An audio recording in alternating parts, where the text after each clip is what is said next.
Hello, good morning, सुप्रभात students. मेरा नाम प्रतिमा पांडे है और मैं क्लास 9th में फिजिक्स और मैथ्स पढ़ाऊँगी। तो ये आज मैथ्स की क्लास है और यहाँ पर हम पढ़ने वाले हैं दो चरों वाले रैखिक समीकरण। इससे पहले जो चैप्टर था निर्देशांक ज्यामिति, तो वो सिलेबस से हट गया है, पूरा चैप्टर सिलेबस से हट गया है। तो इसलिए हम लोग चैप्टर 4 पर सीधे जंप कर गए हैं। आप बहुपद तक पढ़ चुके हैं, सेकेंड चैप्टर तक आपका हो चुका है और आपका 4th चैप्टर आ रहा है। अध्याय 4, दो चरों वाले रैखिक समीकरण, लीनियर इक्वेशंस इन टू वेरिएबल।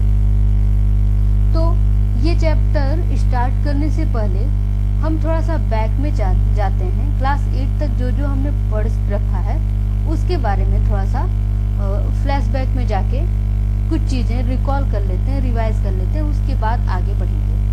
तो जैसा कि हम यहाँ देख रहे हैं, दो चरों वाले रैखिक समीकरण, तो इसमें बहुत कुछ ऐसा है, हर एक चीज़ का कुछ मतलब है। इंग्लिश में देखें, linear equation in two variable.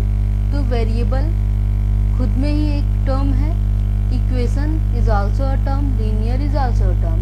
यहाँ हिंदी में देखें तो समीकरण, जिसको समझना जरूरी है। रैखिक क्या होगा वो भी एक खास बात है, फिर चर क्या होता है वो भी एक खास बात है। तो चर हमें जहाँ तक उम्मीद है आप लोग को सबको क्लियर होगा, क्योंकि बहुपद पढ़ चुके हैं। तो थोड़ा सा एक हल्का सबका कॉन्सेप्ट बताते चलते हैं। तो चर का मतलब होता है चर, और इंग्लिश में इसको बोलेंगे वेरिएबल। अच्छा, इंग्लिश से बोलिए या हिंदी से बोलिए, चर का मतलब चलने वाला, चलायमान, ठीक है, बोलने चल रहा है। वेरिएबल का मतलब वेरी करने वाला, ठीक है। तो इंग्लिश या हिंदी किसी से भी देखें, दोनों से इसका मतलब खुद ही विदित हो रहा है कि जिसकी वैल्यू फिक्स ना हो, जिसका मान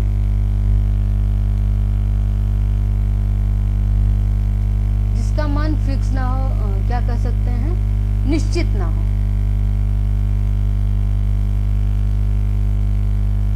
निश्चित न हो उसको कहेंगे हम चर, मतलब वेरिएबल, ठीक।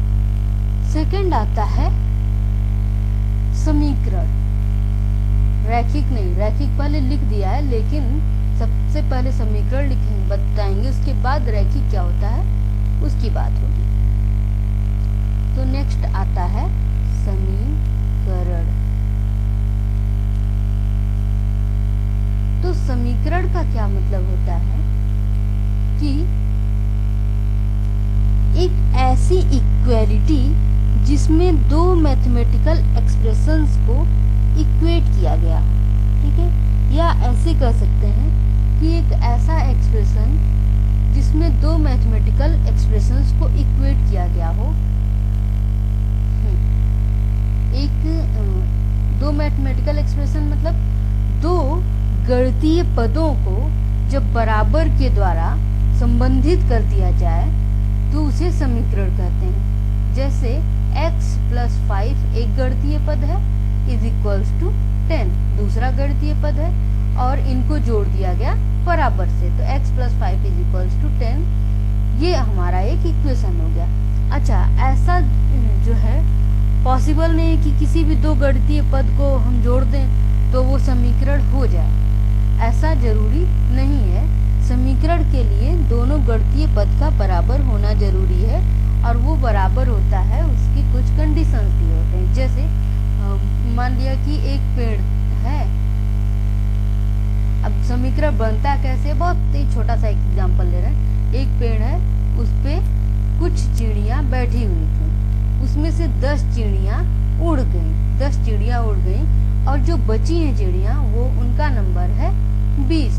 तो समीकरण बनाइए, तो कुछ के जगह पे हमने ले लिया x, उसमें से 10 चिड़ियाँ उड़ गई तो x - 10, और वो किसके इक्वल है, बची हुई चिड़ियाँ इक्वल टू 20। तो ये हो गया एक एक्सप्रेशन, ये हो गया एक एक्सप्रेशन, ये हो गया। तो समीकरण क्या होता है, दो गणितीय पदों को जब आपस में बराबर के द्वारा संबंधित कर दिया जाता है तो जो प्राप्त होता है उसे कहते हैं समीकरण। चलिए, समीकरण हो गया।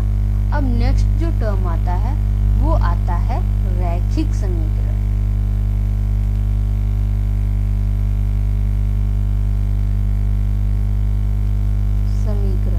रैखिक समीकरण जब आ रहा है तो इसका मतलब है कि समीकरण बहुत तरीके का होता होगा, और रैखिक समीकरण उसका एक प्रकार है। तो देखिए समीकरण है, समीकरण में क्या है, वेरिएबल है, कांस्टेंट है, ठीक है। तो रैखिक का खुद में ही मतलब होता है कि जो वेरिएबल है, जो चर राशि है, अगर उसकी घात, केवल रैखिक का मतलब समझना है तो रैखिक का क्या मतलब होता है,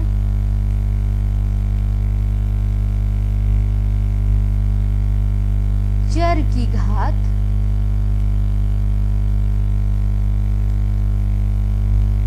एक हो,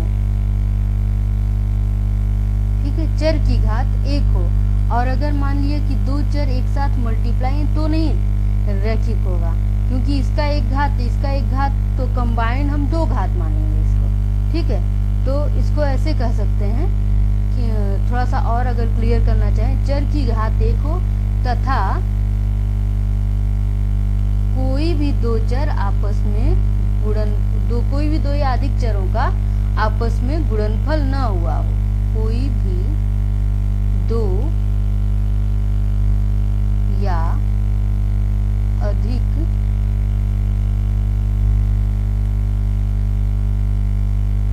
चरों का, ये स्क्रीन पे थोड़ी राइटिंग अच्छी नहीं बनती है तो उसको आप लोग मैनेज कर लीजिएगा प्लीज, आपस में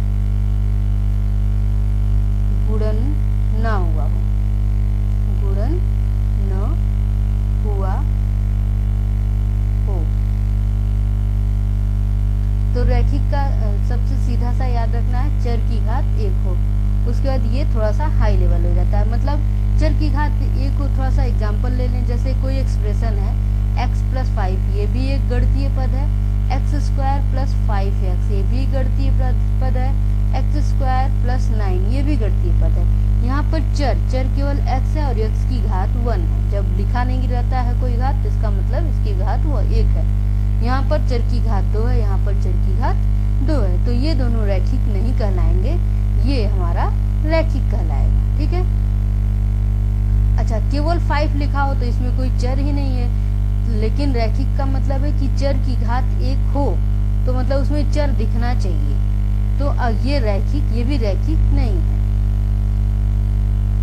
तो अब आगे चलते हैं रैखिक समीकरण।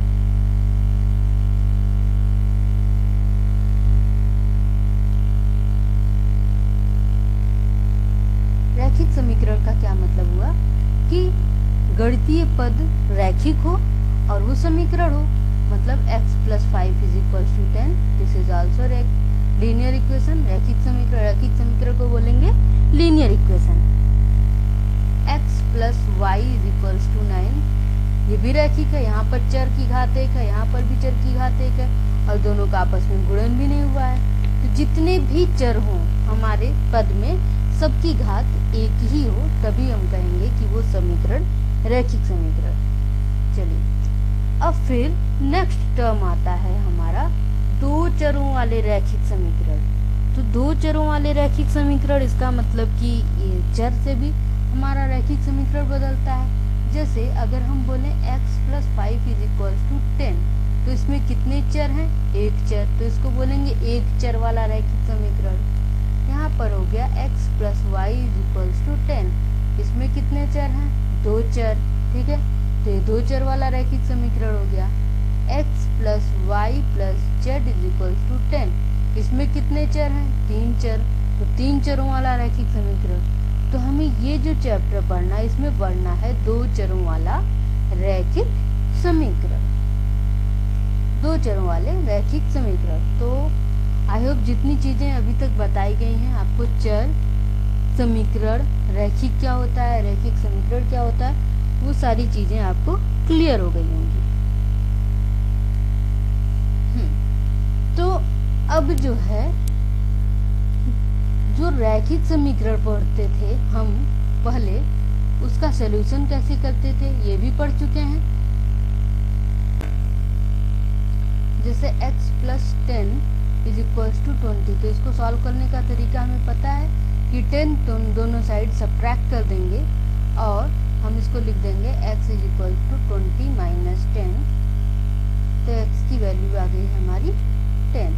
तो ये हमारा एक चर वाला रैखिक समीकरण था और ये सॉल्व हो गया। ओके, अब एक ही चर वाला है तो इसका अगर हम सॉल्यूशन नंबर लाइन पे दिखाएं, इसका सॉल्यूशन हम नंबर लाइन पर ही दिखा सकते हैं। तो ये है 0 1 2 3 4 5 6 7 8 9 10, तो यहाँ पे आ गया, ये हमारा इसका सॉल्यूशन हो गया। केवल एक वेरिएबल है तो ये जो लाइन है ये इस वेरिएबल को डिनोट कर रही है और इस वजह से ये जो पॉइंट है ये इसका सॉल्यूशन है। तो एक चर वाले रैखिक समीकरण का सॉल्यूशन जो होता है, हल जो होता है, वो नंबर लाइन संख्या रेखा पर दिखाया जा सकता है। अब मान लिया कि हमारे पास दो चर वाले रैखिक समीकरण है, 2x plus 3y plus 5 is equals to 0। दो चर वाले रैखिक समीकरण है तो इनका जो सॉल्यूशन होगा उसकी भी बात करेंगे हम। पहले इसका थोड़ा सा एक स्टैंडर्ड फॉर्म देख लेते हैं।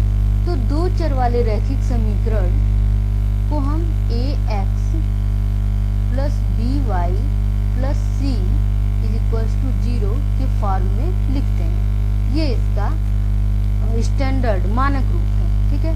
तो ऐसा कह सकते हैं कि कोई भी समीकरण जो ax plus by plus c is equals to 0 के मान रूप में व्यक्त किया जा सके, जिसमें a और b 0 नहीं है, उन्हें हम दो चरों वाला रैखिक समीकरण कहते हैं। ये क्या कहा गया, अगर ऊपर से उड़ रहा हो तो देखिए थोड़ा सा ध्यान से क्या कहा जा रहा है। जैसे अगर हमने बोला कि हमारे पास एक इक्वेशन है x is equals to 2y minus 4।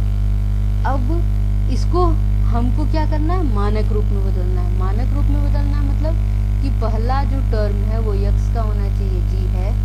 दूसरा जो टर्म है वो y का होना चाहिए, तो y तो इस साइड है तो ले आएंगे इधर, तो माइनस 2y। जो तीसरा टर्म है वो होना चाहिए कोई कांस्टेंट, तो कांस्टेंट भी है लेकिन इस साइड है, फिर इसको LHS में ले आएंगे, प्लस 4 इज इक्वल्स टू 0। अच्छा, अब यहाँ पे प्लस माइनस से कंफ्यूज मत होइएगा कि यहाँ तो प्लस है यहाँ माइनस हो गया, तो इसको थोड़ा सा और आप चाहें तो चेंज कर सकते हैं, x plus minus 2 into y plus 4 is equals to 0। यहाँ पर अब जब हमने इसको a किस फॉर्म में लिख दिया, x plus minus 2 into y plus 4 is equals to 0। अगर इससे हम कंपेयर करें जो हमारा मानक रूप है, जिसको हमने बोला कि कोई भी दो चरों वाला रैखिक समीकरण होगा, इसको इसी फॉर्मेट में करना है, तो इस फॉर्मेट में हो गया। तो अगर हम कंपेयर करें a b c की वैल्यू उससे मिल जाएगी, तो x से जो नंबर मल्टीप्लाई है वो a है, तो x से जो नंबर मल्टीप्लाई है, कौन सा नंबर मल्टीप्लाई है, 1। जो नंबर नहीं दिखता है इसका मतलब मल्टीप्लिकेशन 1 से है, तो a की वैल्यू हमारी हो गई 1। फिर b y से जो नंबर मल्टीप्लाई है वो b है, तो b की वैल्यू हो गई इस तरह से -2, और जो कांस्टेंट बच रहा है वो वैल्यू हमारा c है, तो c की वैल्यू हो गई 4। तो इस तरह से हमारा a b और c निकल गया। तो आपका एग्जाम्पल जो दिया है, नीचे दिए गए समीकरणों को ax plus by plus c is equals to 0 के रूप में लिखिए और प्रत्येक स्थिति में a b और c का मान ज्ञात कीजिए। जैसे मैं एक एग्जाम्पल करके आपको दिखाती हूँ और सारा आपको खुद करना है। तो 2x plus 3y is equals to 4.37 ये दिया है। तो यहाँ पर तो x फर्स्ट प्लेस पे है ही, y भी सेकंड प्लेस पे है, जो अपने प्लेस पे नहीं है वो क्या है, ये कांस्टेंट, इसको बस उस साइड ले आना है। तो ये हो गया 2x plus 3y minus 4.37 is equals to 0। अच्छा, सब प्लस प्लस में है, तो प्लस में करने के लिए क्या कर देंगे, 3y प्लस यहाँ पे माइनस ऐसे ब्रैकेट में लगा देंगे, 4.37 इज इक्वल्स टू 0। अब यहाँ पर a x से जो मल्टीप्लाई है वो क्या है, a, तो a की वैल्यू हो गई 2, b की वैल्यू हो गई ये 3 और c जो है वो पूरा कांस्टेंट, तो c की वैल्यू हो गई माइनस का 4.37। एक क्वेश्चन और देख लीजिए, जैसे यहाँ पर दिया है आपका 2x = y, इसमें कोई कांस्टेंट तो है ही नहीं, फिर भी चलिए करते हैं। तो 2x - y = 0, या इसको लिख सकते हैं 2x + -1 ×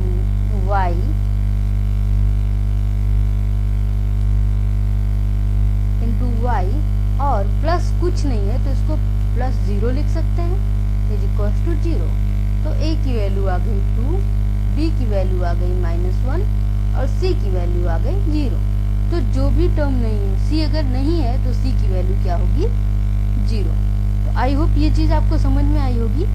तो दो क्वेश्चंस हैं, दो एग्जाम्पल है और एक्सरसाइज 4.1 है, वो दोनों आपका होमवर्क है। तो 4.1 तक लगा कर रखेंगे। नेक्स्ट क्लास आपकी फ्राइडे को होगी। जय हिंद।